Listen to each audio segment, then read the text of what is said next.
शेतात ट्रॅक्टर किंवा बैलगाडी न्यायला शेजारी रस्ता अडवत असेल तर आता भांडत बसू नका. रस्ता मोकळा करून घेण्याचा तुमच्याकडे कायदेशीर हक्क आहे. त्यासाठी तुम्हाला कोर्टाच्या चक्रा मारायचीही गरज नाही.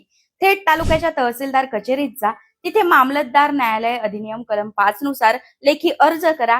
हा अर्ज रस्ता मोकळा करण्यासाठी सर्वात शक्तिशाली हत्यार आहे. कायद्यानुसार शेतात बैलगाडी किंवा ट्रॅक्टर नेण्यासाठी तुम्हाला किमान 8 ते 10 फूट रुंदीचा रस्ता मिळवणं हा तुमचा हक्क आहे. कुणीही तुम्हाला यापासून रोखू शकत नाही. आणि नकाशावर रस्ता नसेल तरी घाबरू नका. जर तुम्ही वर्षानुवर्ष तिथून जात असाल तर वहिवाटचा रस्ता म्हणून तुम्ही हक्काने तो मागू शकता. तहसीलदार जागेचा पाहणी करून रस्ता मोकळा करण्याचे आदेश देऊ शकतो.